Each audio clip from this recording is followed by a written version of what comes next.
Hello बच्चों, कैसे हैं आप लोग। उम्मीद है आप लोग बहुत अच्छे होंगे, फिट और फाइन होंगे। तो बच्चों, लास्ट क्लास में हम लोगों ने स्टार्ट कर लिया है क्लास 10 का एक बहुत ही आसान सा मैथमेटिक्स का चैप्टर, जो कि है समांतर श्रेणी या तो एपी।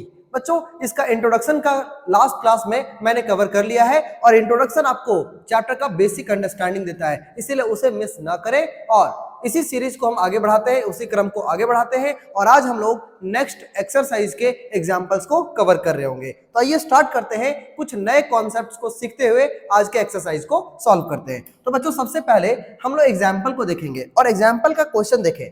हर एक टाइप आपको कुछ नया सिखाएगा। एनसीईआरटी की सबसे खूबसूरत बात यही है कि आपको हर क्वेश्चन में कुछ नया ट्विस्ट मिलेगा, कुछ नई जानकारी मिलेगी। तो सबसे पहला क्वेश्चन हमारे सामने ये है, आइए स्टार्ट करते हैं। एपी आपको दे रखा है 2 7 12 और इसका 10वां पद आपको पूछा है। अब देखो 10वां पद क्या होता है। अब लास्ट क्लास का थोड़ा सा एक पार्ट में आपको रिवीजन करवा देता हूं। यदि मेरे पास कोई एपी है, चलो यही एपी ले लेते हैं, कौन सा है, तो 2 है, 7 है और 12 है। बच्चों ऐसे कहीं करके है, तो सबसे पहले जो आप कंफ्यूज हो रहे थे कि एन क्या होता है और ए एन क्या होता है, तो मैंने आपको बता रखा है कि जैसे कि ये एक सीट नंबर है ना, ये सीट नंबर है, तो सीट नंबर ये 1 है, लेकिन इस पर जो संख्या है ये 2 है। इसका मतलब जो सीट नंबर होगा ना बच्चों, इसे हम लोग कहते हैं एन, और इस पे जो संख्या होगा इसे हम लोग कह देते हैं कि ये ए एन है। मतलब इस वाले सीट नंबर पे जो संख्या है उसे हम लोग ए एन कह के पुकारते हैं। तो ये पहले नंबर सीट पे है तो इसे हम लोग A1 कहते हैं, ये दूसरे नंबर पे है तो इसे A2 कहते हैं, है ना। इस तरीके से मैंने लास्ट क्लास में आपको सब कुछ समझा दिया है, कवर कर लिए हैं हम लोगों ने। अब हम लोग क्या करते हैं, आज के क्वेश्चन को सॉल्व करने की कोशिश करते हैं। सबसे पहले बात करते हैं एपी क्या दे रखा है। तो सबसे पहले लिखिए, दिया है क्या, एपी। आपके सामने एक एपी दे रखा है और एपी में आपके सामने है 2 7 12 और ऐसे ही बढ़ते जा रहा है। अब कहता है इसका 10वां पद क्या होगा। अब क्वेश्चन को पहले बहुत गहराई से समझो। सबसे पहले ये पहला वाला पद यदि आपको दिख रहा हो तो ये है 2, फिर अगला हो गया 7, मतलब 5 बढ़ गया, फिर 5 होकर के 12 हो गया। ऐसे बढ़ते बढ़ते बढ़ते ये पहला स्थान है, ये दूसरा है, ये तीसरा है। ऐसे बढ़ते बढ़ते कह रहा है कि जब 10वां स्थान आ जाएगा, 10वां, है ना, उस समय यहां पर कौन सा वैल्यू आएगा। बच्चों कितना अच्छा क्वेश्चन है वो समझो, किस तरह से लगातार यदि बढ़ रहा हो तो 10th नंबर पोजीशन पे या कौन सा अंक आ जाएगा, ये हम कैसे बना सकते हैं। तो सबसे पहले ये सोचो कि हम कुछ नया सीख रहे हैं आज, ये इंपॉर्टेंट बात है। अब कैसे बनाएंगे, देखो सबसे पहले हम सॉल्यूशन जब करेंगे तो यहाँ पे हमें महसूस हो रहा है कि A1 जो है, A1 ये आपका 2 रखा है ना, दिख रहा है साफ साफ, और A2 हमारा कितना है, ये आपका 7 है। इसलिए हम D कैसे निकालते हैं, तो A2 में से A1 को माइनस कर देते हैं तो हमारा निकल जाता है क्या, D निकल जाता है। एक बार D आपके पास आ गया, फिर हमें पता है कि A10 निकालना है, 10वां पद निकालना है, मतलब उसका वैल्यू निकालना है। तो N नहीं बल्कि AN पूछा है ना। ये नहीं पूछ रहा है कि कितने पद होंगे, कितने नंबर सीट होंगे, ये नहीं पूछ रहा, कह रहा है 10वें नंबर पे कौन सा पद होगा, मतलब उस पे कौन सी संख्या होगी, कौन सी मान होगा उसका, है ना। इसका मतलब हमसे पूछा जा रहा है A10, है ना। अब हमसे क्या पूछा जा रहा है, 10वां पद, और 10वां पद का मतलब क्या होता है, A10। बच्चों A10 का फॉर्मूला क्या होगा, लास्ट क्लास में मैंने सिखाया है, A और प्लस इस वाले से एक कम मतलब 9D, ये फॉर्मूला होता है, ठीक है ना। अब देखो हमारे पास A क्या है, A है हमारा 2, तो यहां लिख देंगे 2 प्लस 9 इंटू D का वैल्यू कितना है, D का वैल्यू 5 है, तो 9 बचे 45 और 2 कितना हो जाएगा बच्चों, 47। मतलब यदि इसी क्रम में बढ़ाया जाए, यदि ये इसी क्रम में बढ़ता जाए बढ़ता जाए बढ़ता जाए बढ़ता जाए बढ़ता जाए, तो जो 10वां नंबर का पोजीशन होगा बच्चों, वहां पे कौन सा वैल्यू आ जाएगा हमारा, तो 47 आ जाएगा। ये आपका आंसर हो गया। बोलो मजा नहीं आया क्वेश्चन बनाने में, बहुत ही आसान है। चलो नेक्स्ट क्वेश्चन पे ट्राई करते हैं। अजी नेक्स्ट क्वेश्चन आपसे क्या कहता है, नेक्स्ट क्वेश्चन आपके सामने ये आ गया है, एग्जाम्पल नंबर 4, उदाहरण नंबर 4। कहता है एपी आपको दे रखा है, कहता है कौन सा पद -81 होगा। अब ना पहले क्वेश्चन को हम लोग बहुत गहराई से समझते हैं कि ये क्या रहा है। देखो एपी आपके सामने क्या दे रखा है बच्चों, ये है 21, फिर है 18, फिर है 15। सोचो ये हो क्या रहा है, 3 कम हुआ, फिर 3 कम हुआ, ऐसे ऐसे होते होते होते होते देखो ये वैल्यू नेगेटिव तक पहुंच गया है, और कहता है एक समय के बाद ये -81 हो जाता है। तो बताओ कि कौन सा पद जो है, कौन सा पद मतलब कौन सा सीट नंबर -81 वैल्यू देगा। अब सोच के बताओ, पहले मेरे से पहले आप जवाब दो कि ये n पूछ रहा है या AN पूछ रहा है। तो बच्चों ये सीट नंबर पूछ रहा है ना, मतलब वो क्या पूछ रहा है, एक्चुअली में n का मान पूछ रहा है ना। मतलब किस सीट नंबर पे -81 जो है वो उसका वैल्यू देगा। मतलब AN तो दे रखा है आपको, n पूछ रखा है, बात समझ में आ गया ना। अब हमें पता नहीं है कि कौन सा पद होगा, तो बच्चों हम इसके लिए क्या कर सकते हैं, देखो पूछ रहा है कौन सा पद n होगा, तो हम क्या करेंगे, लिखेंगे माना, बनाते कैसे वो समझो, माना nवां पद, क्या लिखेंगे, माना nवां पद कितना होगा बच्चों, तो ये 81 होगा। ठीक है, इसे हम लोग मान लेते हैं कि nवां पद जो है वो 81 होगा। इसका मतलब क्या हुआ, इसलिए हम कह सकते हैं कि nवां पद 81 होगा, मतलब an जो है यही हमारा, सॉरी 81 नहीं -81, तो an हमारा कितना हो जाएगा, माइनस का 81 हो जाएगा। अब इसका फॉर्मूला, अच्छा 1 मिनट प्लीज, यहां पर हमें एक काम और करना होगा। इससे पहले क्या करना होगा, इसको थोड़ा नीचे करते हैं, है ना। क्यों, ऐसा क्यों किया, क्योंकि यहाँ पे कुछ कुछ दे रखा है, उसे हम लोग पहले ट्राई कर लेते हैं। A1 हमारा कितना है, 21 है ना, और A2 हमारा कितना है, तो 18 है, इसलिए पहले D निकालना होगा ना। तो D का फॉर्मूला होता है A2 माइनस A1, और A2 हमारा है 18 माइनस A1 है 21, तो वैल्यू क्या आ जाएगा, माइनस का 3। अब A हमारे पास है, D हमारे पास है। देखो A और D आप लोग को याद रखना होगा, A1 और A बिल्कुल सेम होता है, यही A है और ये हमारा D है, ये हमारा यहाँ यूज होगा। आइए बनाते हैं। an का फॉर्मूला क्या होता है, तो होता है a प्लस n माइनस 1 का d, और इधर है बच्चों माइनस 81। अब क्या करो, जल्दी से a का वैल्यू बता दो। a का वैल्यू है हमारा 21 प्लस n का वैल्यू क्या हो जाएगा, n का वैल्यू तो हमें निकालना है ना, n ही तो निकालना है, और d का वैल्यू क्या है, d का वैल्यू है माइनस का 3, तो इधर हो जाएगा माइनस 81। अब बच्चों जो प्लस में है उसको पहले माइनस में ले जाते हैं, तो n माइनस 1 और बाहर में गुने में है -3 इज इक्वल टू -81, और ये प्लस में 21 है, वो उधर जाएगा तो माइनस में 21 हो जाएगा। मतलब ये दोनों को आपस में ऐड कर दो तो आ जाएगा 102। क्या आ जाएगा, 102, ये भी माइनस तो जुड़ेगा, और ये गुना में है तो नीचे ले आओ, भागा में माइनस का 3, और इधर क्या बचेगा बच्चों, तो n माइनस 1, माइनस से माइनस कट जाएगा, 3 से काट दोगे, 3 3 9, 3 चौके 12, मतलब 34 बार में ये आराम से कट जाता है। तो n माइनस 1 का वैल्यू यदि 34 आ रहा है तो n का वैल्यू क्या हो जाएगा, 34, और इधर जो माइनस का 1 है ये इधर जाएगा तो प्लस का 1 हो जाएगा बच्चों। इसका मतलब क्या समझ में आया, oh sorry 1, n is equal to 34 plus में 1, है ना, ऐसा आ रहा है। इसका मतलब n का मान आ गया 35वां। अब सोचो ये क्या समझ में आया, ये n का वैल्यू आपको क्या सीख दे रहा है, आपको क्या बता रहा है, n का वैल्यू 35 आया, इसका मतलब ये 35 नंबर सीट होगा, किसी और पेन को यूज करते हैं, है ना, ये 35 नंबर सीट होगा, जिस 35 नंबर सीट पे वैल्यू कितना आ रहा था, -81 आएगा। तो हम लिखेंगे अतः 35वां पद, 35वां पद, पूछा था ना कौन सा पद, तो हम माने थे nवां पद, और n का वैल्यू 35 आया है, तो लिखेंगे अतः 35वां पद क्या होगा बच्चों, -81 होगा। बोलो बात समझ में आ गया ना, कितना आसान सा क्वेश्चन है। एपी ना बहुत ही इंटरेस्टिंग क्वेश्चन है, मतलब बहुत ही इंटरेस्टिंग क्वेश्चंस होते हैं और बहुत आसान सा है। यदि आप बहुत ध्यान से देख ले एक बार तो आपसे एक भी क्वेश्चन इससे छूटेंगे नहीं। चलिए अब अगला क्वेश्चन इसी में और भी है, तो इस क्वेश्चन में नेक्स्ट आगे पूछ रहा है, क्या इस एपी का कोई पद शून्य हो सकता है क्या। अब बच्चों सोचो यदि यहाँ पे पॉजिटिव वैल्यू था, ये धीरे धीरे कम होता जा रहा है, कम होता जा रहा है, कम होता जा रहा है, और यहाँ बीच में कोई ना कोई वैल्यू जीरो होगा, और जीरो के बाद ही ये वैल्यू नेगेटिव की तरफ गया। अब पूछ रहा है आपसे, क्या कोई सचमुच जीरो हुआ, मतलब ऐसा तो नहीं था कि एक के बाद जीरो हुआ ही नहीं और जीरो के तुरंत बाद -2 हो गया, ऐसा कुछ हो रहा था क्या, मतलब जीरो कोई पद हो सकता है क्या। तो चलो इस बात के लिए हम लोग क्या करते हैं, इसको ट्राई कर लेते हैं कि जीरो कोई पद होगा या नहीं। अब आप ना इसको भूल जाओ, इसको कुछ देर के लिए भूल जाओ, मान लेते हैं इस बार फिर से हम मानते हैं कि माना nवां पद जीरो होगा। nवां पद मतलब हमें पता नहीं है ना कौन सा पद है, इसलिए मान लेते हैं ये nवां पद जीरो है। अब यदि हम nवां पद को जीरो मान रहे हैं तो अब हम क्या लिखेंगे, यहां से लिखेंगे। अब पुनः हम फिर से सॉल्यूशन करेंगे, लिखेंगे माना nवां पद शून्य होगा। इसका मतलब क्या साफ साफ है कि an इज इक्वल टू फिर से जीरो होगा। अब a हमारा a plus n minus 1d ये फॉर्मूला होता है, तो a का वैल्यू हम यही ले लेंगे 21, तो 21 प्लस n हमको निकाल लेना है -1d। अब आप कहोगे सर n तो पहले से दे रखा है, नहीं बाबू, ये n इस चीज के लिए था, अगर हमको ये पता करना है कि क्या ये जो है ये किस नंबर पे आएगा, तो इसके लिए n तो डिफरेंट होगा, तो n-1 और d का वैल्यू यही आएगा -3 और इधर 0। अब बच्चों सोचो ये प्लस का है, उधर जाएगा तो माइनस में हो जाएगा, तो n-1 is equal to minus में 21 प्लस का माइनस, और ये गुना से भागा में आ जाएगा -3, ये से ये कट जाएगा, तो n-1 और 3 से 7 बार में 3 से 21, तो बच्चों ये क्या आ सकता है, सोचो यहाँ पे n का वैल्यू आ सकता है, n का वैल्यू यहाँ पे 7 तो है ही, और माइनस का उधर जाएगा प्लस में, तो +1 कर देंगे, और n का वैल्यू आपको फाइनली 8 मिलने वाला है। अब बच्चों ये जो n का वैल्यू 8 है, इससे आप क्या सीखे, ये हमें सीख दे रहा है कि n का वैल्यू 8 है, इसका मतलब ये पहला पद था, ये दूसरा है, ये तीसरा है, ऐसे करते करते जो 8वां पद होगा ये 8वें पद पे शून्य आया होगा, और जब शून्य आया होगा उसके बाद ही ये नेगेटिव की तरफ वैल्यू गया होगा, और फिर 35वां नंबर हमें वैल्यू देता होगा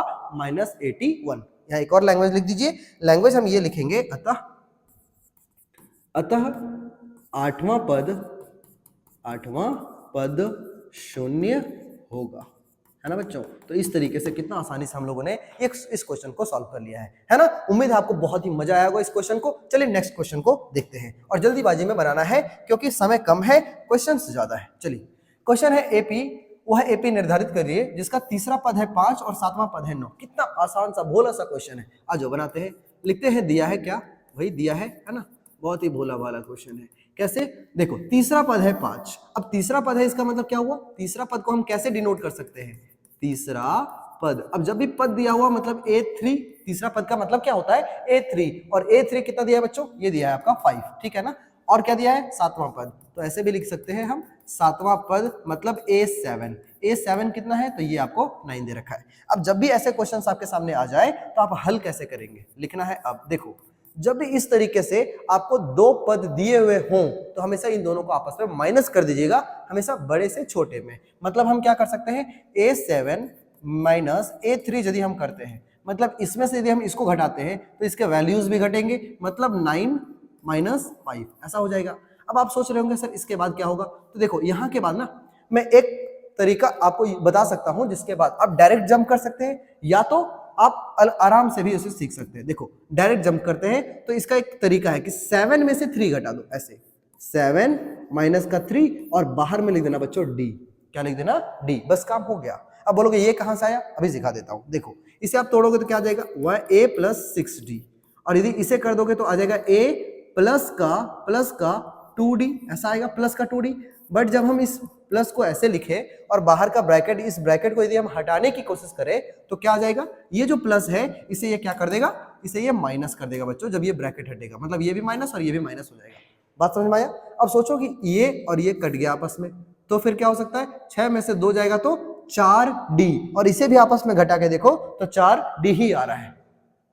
तो आप यहां पे एक लॉन्ग मेथड यूज कर सकते हो, या तो डायरेक्टली शॉर्ट तरीके से आप सोचना चाहो तो 7 माइनस 3 और बाहर में D लिख देना, काम हो जाएगा। और इधर 9 में से 5 जाएगा तो 4, यहां पर भी 4, मतलब 4D इज इक्वल टू 4 आ गया, मतलब 4 से 4 कटेगा 1 आ जाएगा और D का मान 1, मतलब सारा अंतर आपको साफ साफ पता चल गया कि ये 1 आ रहा है। लेकिन ये आपको नहीं निकालना, आपको कहता है AP निर्धारित करिए। अब AP निर्धारित करिए मतलब AP लिखना होगा आपको। AP कैसे लिखते हैं सर, तो हम ऐसे लिखेंगे। अब क्या कर सकते हैं हम, अब हमें AP लिखना होगा, तो AP कैसे लिख सकते हैं, ऐसे।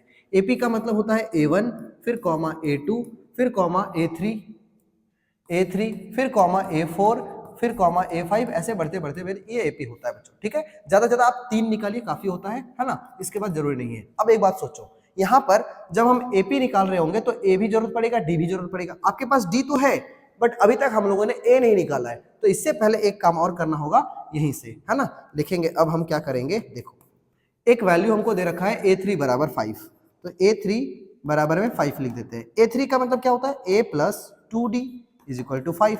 अब बच्चों A प्लस 2 इंटू D का वैल्यू तो 1 है, इसका मतलब क्या हो गया कि A का वैल्यू हम लिख सकते हैं 5 और 2 एकम 2 प्लस में, इधर आ जाएगा माइनस में, तो A का मान कितना निकल रहा है, इसलिए A का मान आ रहा है आपका 3। क्या आ रहा है, 3। देख लो यहाँ पर A का वैल्यू 3 आ रहा है, तो A भी अब हमारे पास है और हमारे पास D भी है। इन दोनों के यूज से हम इसे बना सकते हैं। अब देखो कैसे, A1 तो वही रहेगा A1, A2 को हम लिखेंगे A प्लस D, है ना, और A3 को हम लिखेंगे A प्लस 2D, ऐसे करके ये हमारा AP बढ़ते जा सकता है। तो A कितना आया बच्चों, A1 जो था वही मतलब 3, कॉमा यहाँ पर A है हमारा 3 प्लस D कितना है, तो D हमारा 1 है, तो यहाँ हम 1 कर देंगे। यहाँ पर A हमारा 3 है प्लस 2 इंटू D का मान 1 है, तो इस तरीके से बच्चों ये हमारा AP बन जाने वाला है। ठीक है, आराम समझ में आ रहा है ना, एकदम आराम से। 3 इंटू 3 और 1 4, और यहाँ पर देखो 2 एकम 2 और 3 जोड़ दो तो 5, मतलब बच्चों ये जो AP बढ़ेगा ना ये ऐसे बढ़ेगा 3 4 5 6। अब देखो सार्व अंतर 1 है, इसका मतलब 1 1 का इंक्रीमेंट होगा, ठीक है, मतलब 3 4 5 6 ऐसे करके हमारा AP तैयार हो चुका है। तो ये जो आपका AP तैयार हो चुका है बच्चों, यही आपका आंसर होने वाला है, क्योंकि आपको सिर्फ बोला है कि AP निर्धारित करिए। मजा आ गया क्वेश्चन में। नेक्स्ट क्वेश्चन पे आ जाओ जल्दी से। क्वेश्चन है, क्या संख्याओं की सूची ये जो दे रखी है इसमें कोई पद 301 है, मतलब अब समझाता हूं। देखो क्वेश्चन पहले समझते हैं, बिना क्वेश्चन को समझे हम क्वेश्चन को सॉल्व नहीं कर सकते। क्वेश्चन है 5, फिर देखो ये बढ़ गया और 11 हो गया, फिर बढ़ गया और 17 हो गया, फिर बढ़ गया और 23 हो गया। क्वेश्चन है ना, ये बढ़ते बढ़ते बढ़ते बढ़ते कह रहा है क्या कोई ऐसा पद है जो 301 हो सकता है, मतलब ये बढ़ते बढ़ते क्या 301 हो सकता है। अब बच्चों जब ऐसे क्वेश्चन आपको मिल जाते हैं तो बच्चे पागल हो जाते हैं, सर ये कैसे बनेगा सर, क्या कोई पद ऐसे हो सकता है, हमें कैसे पता हो सकता है? देखो ऐसे, सबसे पहले तो ये समझो ये पहले पद पे है, मतलब सीट नंबर 1 मतलब n बराबर 1, वैल्यू है 5 मतलब a1 पहले नंबर सीट पे, तो a1 बराबर 5। लेकिन बच्चों ये 1 2 3 4 है, ये तो हमें पता है, लेकिन ये कितना सारा बढ़ करके किस पोजीशन पे 301 गया है हमें तो पता ही नहीं है। हाँ, लेकिन ये जरूर पता है कि उसका वैल्यू कितना है, इस पोजीशन पे वैल्यू कितना है ये हमें पता है, लेकिन किस नंबर पे है, किस सीट नंबर पे, ये नहीं पता। तो मान लेते हैं n नंबर सीट नंबर है। तो यदि n सीट नंबर पे है बच्चों, तो इसका जो वैल्यू दिखाने के लिए हम यूज करते हैं ये an हो सकता है ना? बोलो हाँ सर, बहुत आसान है ना, मतलब an का वैल्यू कहीं ना कहीं दे रखा है। वैसे भी हमने आपको बताया कि an मतलब अंतिम पद को डिनोट करते हैं। क्या ये अपरिमित एपी है? क्या ये लगातार बढ़ रहा है अभी भी? नहीं, ये यहाँ एंड कर गया, मतलब ये अंतिम पद आपको दे रखा है। अब हमारे पास क्या क्या इंफॉर्मेशन है उसके आधार पर सॉल्व करते हैं। देखिए ये सब हिंट है, इसे आप लिखे या ना लिखे कोई बात नहीं है। हल कैसे करते हैं, देखिए सबसे पहले आपको a1 5 है, a2 आपका 11 है, इसलिए जब आप d निकालते हैं तो फॉर्मूला लिखते हैं a2 minus a1 that is 11 minus 5 that is 6। ठीक है बच्चों, तो ये आपका वैल्यू कितना आ गया, d का 6 आ गया। ठीक है, a और d पता चल गया। अब दिया क्या है, और एक चीज हमारे सामने दिया है, क्या दिया है बच्चों, ये वाला। और ये क्या है आपका, मैंने समझाया an ही क्यों है, क्योंकि सीट नंबर हमें नहीं पता, उसे हमने n माना, और वहां का जो वैल्यू है वो an होगा। an को हम अंतिम पद भी कहते हैं। तो और एक चीज दे रखा है अंतिम पद, अंतिम पद का मतलब an, ये कितना दे रखा है, ये दे रखा है 301। ठीक है, अब समझते हैं an का फॉर्मूला होता है a प्लस n माइनस 1 और d इधर है 301। बच्चों a का वैल्यू क्या है, वही जो a है, मतलब 5 प्लस n माइनस 1 और d का वैल्यू हमारा 6। ठीक है, बराबर 301, कोई दिक्कत नहीं। अब क्या होता है, पहले प्लस को उधर माइनस में कर लेते हैं, तो n minus 1 equal two plus का माइनस 301 माइनस 5। ठीक है, और यहाँ पे गुणे में 6 तो है ही, तो n माइनस 1 का वैल्यू क्या आएगा, देखो 11 में से 5 जाएगा 6, यहाँ बचेगा 9, यहाँ बचेगा 2, और ये गुणा से आ जाएगा भागा में 6। ठीक है बच्चों, अब 6 से काट दो, 6 चौके 24, 5 बच गया, और 6 36, 6 7 42, 6 8 48 आ रहा है। देखो यहाँ पे 5 बच गया है, मतलब 56 हो गया है, और 56 तो 6 से कट नहीं रहा, 6 9 54 होता है, मतलब 6 9 54 तो ठीक है। फिर यहाँ पे बच गया 2 पॉइंट दे देंगे, 20 हो जाएगा, 6 3 18, 6 3 18 ऐसे बढ़ते जाएगा। अब बच्चों सोच के देखो, आप जरा गौर से सोचना है कि n माइनस 1 का वैल्यू आपका कितना आ रहा है, तो 49.333 ऐसे बढ़ते जा रहा है। ठीक है ना, अब यदि हम n का वैल्यू यदि हम निकालना चाहे तो 9 इतना, और फिर इसमें हम यदि प्लस 1 कर भी दे तो n का वैल्यू हो जाएगा 50.333, ये बढ़ते जा रहा है। अब सोचिए, एक बात सोच के देखो, क्या कभी भी कोई भी सीट नंबर ऐसे पॉइंट में हो सकता है? अरे भाई, मैं सीट नंबर 1 पे बैठ सकता हूं, मैं 2 पे बैठ सकता हूं, 3 पे बैठ सकता हूं, 4 पे बैठ सकता हूं, ये 3.5 क्या होता है, 3.5 सीट नंबर क्या होता है? नहीं ना हो सकता है। इसका मतलब जब n का वैल्यू कितना आ रहा है, 50.33, मतलब 50 नंबर सीट पे तो ठीक था ना, तो 51 पे रहा ना तो 50 पे रहा, बीच में कहीं घूम रहा है बेचारा, है ना। इसका मतलब क्या हुआ कि ये किसी भी सीट नंबर पे एग्जिस्ट नहीं करता, मतलब वो इस एपी का हिस्सा नहीं है। क्यों नहीं है, क्योंकि n का मान एक पूरा पूरा अंक नहीं आया बच्चों, है ना। जब ये एक पूर्णांक होता ना, तो तभी हम कह सकते थे कि ये जो है सो कोई सीट नंबर ग्रहण कर सकता था, या तो ये इस एपी का हिस्सा है। तो हम क्या लिखेंगे, लिखेंगे इस एपी के, इसलिए हम कह सकते हैं क्या, यहाँ ऐसे लिख दो, चूंकि n का मान पूर्ण संख्या नहीं है,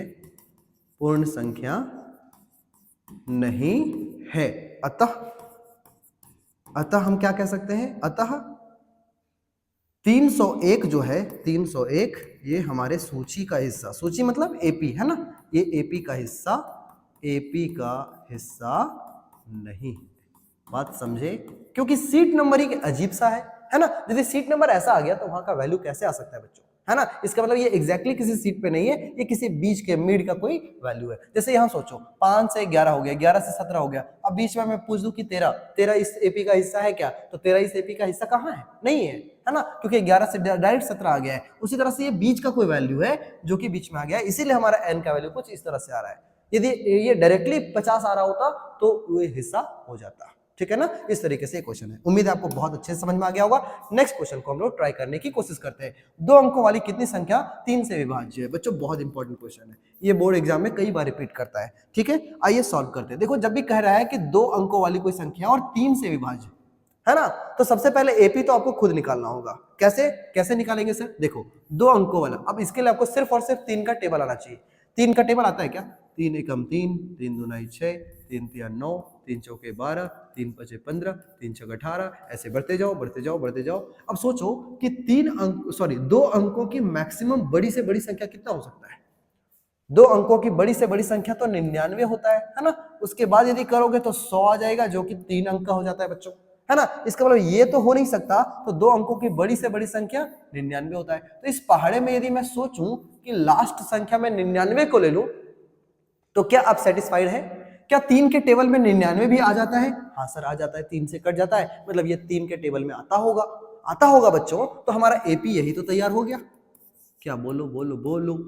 लेकिन कहोगे सर ये तो आप गलती कर रहे हैं सर, है ना, ये तो बहुत बड़ा गुनाह है। क्या ये 3 संख्या जो आपको दिख रही है बच्चों, क्या ये 2 अंकों की है? नहीं है। अब यदि ये 2 अंकों की नहीं है तो वो इस एपी का हिस्सा नहीं हो सकता है जो 2 अंकों से बनी हुई हो। इसका मतलब इसे हटाओ और एपी को यहां से बनाओ। राइट, कितना मजा आ गया, है ना। तो ये एपी कैसे बना? एपी हम खुद भी बना सकते हैं। कैसे बना देखा, है ना, ये आपका बन गया बच्चों एपी। ठीक है, और यदि एपी ऐसे बन गया हो तो यहां से भी हमारे पास कुछ इंफॉर्मेशन, कुछ जानकारियां हमें देखने को मिल जाती है। कैसी जानकारियां? देखो, ये हमारा एपी बन गया तो यहां से क्या क्या पता चलता है? सबसे पहले ये पता चलता है कि ये है हमारा A1, ये है हमारा A2, डिफरेंस 3 का, क्योंकि 3 का टेबल है। और ये बच्चों ये क्या है, किस सीट नंबर पे है, ये तो तुम्हें नहीं पता। ये पहले सीट पे, ये दूसरे, ये तीसरे, ये बढ़ते बढ़ते 99 तक पहुंच गया। मान लेते हैं सीट नंबर n है, तो ये हो जाएगा आपका AN, मतलब अंतिम पद दे रखा है, अभी अभी बनाया, है ना। ये एपी को निकाल पाना, एपी को खुद से तैयार कर पाना, ये ज्यादा इंपॉर्टेंट था। उसके बाद तो क्वेश्चन एकदम हलवा है ना, एकदम बेचारा सा है, एकदम निर्दोष, एकदम प्यारा सा है। अब देखो बनाते कैसे, लिखेंगे कैसे, दिया है क्या, A1 बराबर है 12 और A2 का मतलब है 15, इसलिए हम D लिखेंगे क्या, A2 minus A1 that is 15 minus 12 that is 3। ठीक है, अब A निकल गया है, D निकल गया आराम से। और क्या दे रखा है, एक चीज और दे रखा है, अंतिम पद, है ना। तो अंतिम पद के रूप में इस एपी में कौन काम कर रहा है बच्चों, तो ये आपका कर रहा है अंतिम पद का मतलब AN, और ये आपका काम कर रहा है 99। ठीक है ना। इसका फॉर्मूला होता है A plus n minus 1 D is equal to 99। A का वैल्यू हम रखेंगे 12 और प्लस n माइनस 1 और D का वैल्यू हमने निकाला है 3, तो इंटू 3 इज इक्वल टू 99। ठीक है, n माइनस 1 इंटू 3 करें तो आ जाएगा 99 माइनस, प्लस का उधर जाएगा माइनस में 12, और हम घटा दें इसे तो आ जाएगा 9 में से 2 गया 7 और 9 में से 1 गया 8, और इस तरीके से n माइनस 1 और जो गुना में 3 है ये नीचे भागा में ले आए तो 3 से कटेगा 29 या 87 होता है। बहुत ही आसान सा चीज है। माइनस का प्लस में जाएगा बच्चों, तो n का वैल्यू हो जाएगा 29 में 1 जोड़ दो तो n का वैल्यू हो जाता है 30। इसका मतलब सोचो कि n का कितने नंबर पे है, बताओ कितने नंबर पे है जो कि आपके 99 आ रहा है। इसका मतलब ये 30वें नंबर पे बैठा है। अब यदि ये 30वें नंबर पे बैठा है बच्चों, तो क्वेश्चन पूछ रखा है ना 2 अंकों वाली कितनी संख्या है, तो 1 संख्या, 2 संख्या, 3 संख्या, ऐसे ऐसे ये 30वें नंबर पे बैठा है, मतलब 2 अंकों वाली टोटल 30 संख्याएं हैं जो 3 से कट सकता है बच्चों। नहीं समझ में आया? मतलब कितनी संख्याएं हैं, टोटल 30 संख्याएं ऐसी हैं जो 3 से कट सकता है और वो 2 अंकों वाली हो। बात समझ में आया ना। यदि 1 से पूछता तो सोचो, यदि 1 से लेकर के यदि आपको 100 तक पूछता कि बताओ कितनी संख्या 3 से कटेगी, तो देखो 2 अंकों वाली पूछती तो शुरुआत का हमने 3 संख्याएं घटा दिया था, याद है, 3, 6 और 9, इसको हटा दिया था, तो 12 से हमारा शुरू हुआ था, तो 3 और जोड़ दो मतलब 30 अभी आ रहा है, 3 और जोड़ दो तो 33। टोटल 33 संख्या 1 से 100 के बीच में होती जो 3 से कट जाता। लेकिन इस केस में क्या हो रहा है, इस केस में तो ये हो रहा है कि टोटल 30 ही संख्या है जो 3 से कट रही है। तो हम यहां लिख देंगे अतः 3 से विभाजित 2 अंकों वाली कुल संख्याएं कितनी है बच्चों, कुल संख्याएं कितनी है, तो ये है आपके 30। गलत बात, 30 है। चलो मजा आ गया ना। चलिए अब आपको समझ में आ रहा है, एकदम बने रहिए, एकदम बहुत ही आसान सा, बहुत ही हलवा चैप्टर है बच्चों, और ये आप खुद भी बना सकते हैं। सारे एग्जांपल्स मैं करवा दूंगा ना, तो सबसे पहले आप ट्राई करेंगे कि सारे एक्सरसाइज को खुद ट्राई करें, और जहां आप फंसेंगे, जहां आप अटकेंगे, वहीं पर जाकर के फटाफट स्किप करके और सिर्फ उसी क्वेश्चन पे फोकस करें, क्योंकि जो बच्चा मैथमेटिक्स को खुद से प्रैक्टिस नहीं करेगा वो कभी भी मैथमेटिक्स पर कमांड नहीं कर पाएगा, वो कभी भी आगे नहीं बढ़ सकता। इसीलिए एग्जाम्पल यहाँ सीखो और एग्जाम्पल को सीखने के बाद एक्सरसाइज खुद ही बनाओ, ठीक है। क्वेश्चन नंबर नेक्स्ट हमारे पास है, एपी आपको दे रखा है और कहता है -62 आपको दे रखा है, इसका अंतिम पद से प्रथम पद की ओर, ये गजब, कुछ अलग, देखो कुछ नया पद है ना, और कहता है पीछे से आते जाओ और 11वां पद बताओ। मतलब एपी आपका क्या है, सोचो, इसको भी आपको ध्यान से समझना पड़ेगा। तो हमारे पास एपी दे रखा है 10, फिर है 7, फिर है 4, ऐसे बढ़ते ये आगे आया अंतिम पद और ये बना दिया -62 बच्चों, ठीक है ना। और ये कह रहा है कि अंतिम पद से प्रथम पद की तरफ हम यदि आते हैं तो बताओ, उधर से पीछे से इधर की तरफ आते आते, इधर से इधर की तरफ आते आते 11वें नंबर स्थान पे, 11वें नंबर, अब इधर से तुमको नहीं सोचना है, 11वें नंबर स्थान पे कौन सा वैल्यू होगा, क्वेश्चन ये है, एक्चुअली में क्वेश्चन ये है ना। अब देखो हमारा जादू, देखो कैसे जादू, यदि बच्चों हमको उधर से इधर आना है तो बताओ पहला पद तुम इसे मानोगे या उसे मानोगे, 10 को मानोगे या -62 को मानोगे, बताओ जल्दी से कमेंट सेक्शन में लिखो कि बताओ -62 को सोचोगे या 10 को सोचोगे। बच्चों जब हम इधर से इधर जा रहे थे तब ये पहला पद था, लेकिन जब हम इधर से इधर आएंगे तो पहला पद तो ये होगा, बोलो समझ में आया ना। अब सोचो ना, अरे भाई मान लेते हैं कि तुम दिल्ली से पटना जा रहे हो, तो ये होता है जहां से आप चढ़ते हैं, जहां आपका स्टार्टिंग पॉइंट होता है, मान लेते हैं ये स्टार्टिंग पॉइंट है और ये तुम्हारा डेस्टिनेशन है। तो जब तुम यहां से चढ़ते हो तो बच्चों पटना तुम्हारा डेस्टिनेशन होता है और स्टार्टिंग पॉइंट ये होता है, लेकिन जब तुम पटना में चढ़ते हो ट्रेन तो ये तुम्हारा हो जाएगा ना स्टार्टिंग पॉइंट और ये हो जाएगा तुम्हारा डेस्टिनेशन। कितना आसान था। उसी तरीके से यदि मैं आपसे कहूं कि प्रथम पद कौन सा होगा, तो बच्चों कह रहा है अंतिम पद की तरफ से देखो, इधर से देखो, इधर से, और जब इधर से देखा जाएगा तो ये ना होगा आपका पहला पद। अब बोलोगे सर पहला पद तो मिल गया, लेकिन दूसरा पद कहाँ है, तो दूसरा पद आप दिमाग लगाना कैसे, देखो यदि मैं देखूं 10 से ये कितना हो गया, तो 3 माइनस हो गया, ये क्या हो गया, यहां पर भी 3 माइनस हो गया। लेकिन जब हम इधर से उधर की तरफ जाते हुए देखें, हम उधर से इधर आए तो हमें दिखा कि ये क्या हो गया है, ये -3 हो गया है। लेकिन बच्चों जब हम इधर से इधर जाएंगे तो सोचो क्या होगा, +3 हो जाएगा, है ना। यहां से यहां जाएंगे +3 हो जाएगा। तो यदि हमको इसके जस्ट पीछे वाला पद हमको ज्ञात करना हो, पता करना हो, तो हम क्या करेंगे, यहां से यहां आने के लिए प्लस का 3 कर देंगे। प्लस का 3 करेंगे तो -62 में प्लस का 3 कर देंगे तो बच्चों नया टर्म जो बनेगा क्या 59 नहीं बनेगा। सोचो क्या इसके पहले वाला पद जो है आपको विजिबल है ना, और विजिबल नहीं तो मैं फिर से लिख दूं यहाँ पे -59 है ना, क्या ये -59 नहीं बन जाएगा, उधर से इधर 3 बढ़ेगा, फिर 3 बढ़ेगा, फिर 3 बढ़ेगा, 3 बढ़ेगा, 3 बढ़ेगा, मतलब उधर से यदि हम इधर देखें तो +3 इंक्रीज हो रहा है, लेकिन यदि हम इधर से इधर देखें तो 3 डिक्रीज हो रहा है। तो इस तरह से हमको मिनिमम 2 ही पद की आवश्यकता है। तो ये समझ में आ गया हम कैसे A1 निकाल लिए और A2 कैसे ज्ञात कर रहे हैं, कोई दिक्कत नहीं। अब हम यदि अंतिम पद से देखें तो बच्चों हल कैसे करते, देखिए हल कैसे करेंगे, अब ये सबको हटा दे, है ना। अब समझ में आ गया क्वेश्चन, देखिए हल ऐसे होता है, लिखेंगे हल, है ना, अंतिम पद से प्रथम पद की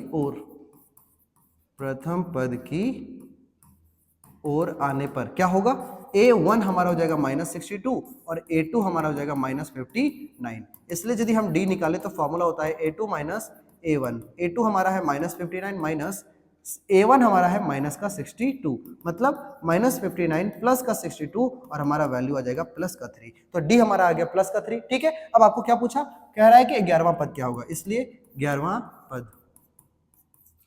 पद का मतलब A11, जिसका फॉर्मूला A + 10D होगा, ठीक है। अब A हमारा कितना है, A हमारा है -62 और प्लस का 10 इंटू D कितना है बच्चों, ये है 3, मतलब क्या हो जाएगा -62 प्लस का 30, मतलब वैल्यू आएगा -32। इसका मतलब क्या हुआ, 11वां पद -32 होगा। मतलब जब इधर से इधर आते जब हम 11वें नंबर सीट पे आएंगे तो इसका वैल्यू -32 आ जाएगा।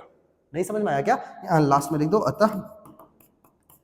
अतः 11वां पद कितना होगा, -32 होगा, है ना, कहानी खत्म। बोलो मजा आ गया ना, एकदम बहुत ही आसानी से, है ना। इस तरह से क्वेश्चंस आपको पूछ लेते हैं, है ना। तो एक्सरसाइज के क्वेश्चंस को आप ट्राई करें। नेक्स्ट क्वेश्चन आपके सामने बहुत ही बेहतरीन सा क्वेश्चन है, आइए कोशिश करते हैं क्या है। क्वेश्चन है बच्चों, 1000 की एक धनराशि है जो 8% वार्षिक ब्याज की दर पर निवेश की जाती है ना। चलिए इस क्वेश्चन को हम लोग बना लेते हैं, लेकिन अब टाइम हो चुका है आप लोग का ऑलमोस्ट। तो ये जो क्वेश्चन है इसके साथ साथ एक दो और एग्जांपल जो बचे हुए हैं इसे हम लोग नेक्स्ट क्लास में देखते हैं। तब तक के लिए आपको क्या करना है, देखो एग्जांपल नंबर 3 से लेकर के 8 तक जितने भी क्वेश्चंस आपने पढ़े हैं उसके आधार पे जो भी एक्सरसाइज के क्वेश्चंस बन सकते हैं इसे आप ट्राई करें। मिलते हैं नेक्स्ट क्लास में फिर से बहुत ही आसानी से। ऐसा नहीं समझना कि इसे मैं छोड़ रहा हूं, है ना। नेक्स्ट क्लास में हम लोग इसे करेंगे क्योंकि टाइम लिमिट हो चुका है ना। और इस टाइम लिमिट में ही रह करके हमें सीखना चाहिए। हल्का हल्का सीखते हैं लेकिन मजेदार तरीके से सीखते हैं बच्चों। तो चलिए मिलते हैं नेक्स्ट क्लास में, तब तक के लिए जुड़े रहिए और उन बच्चों को जरूर फॉरवर्ड करिए बच्चों जिसको इसका बहुत ही ज्यादा जरूरत है ना। जो आपके साथ पढ़ने वाले लोग हैं उन्हें जरूर फॉरवर्ड करें ताकि वे भी इससे कुछ ना कुछ सीख सकें। चलिए मिलते हैं आपको फिर से नए शानदार वीडियो के साथ, तब तक के लिए जुड़े रहिए और हमेशा से पढ़ते रहिए गुरुकुल साथी परिवार के साथ। चलिए मिलते हैं फिर से, तब तक के लिए थैंक यू वेरी मच। जय हिंद।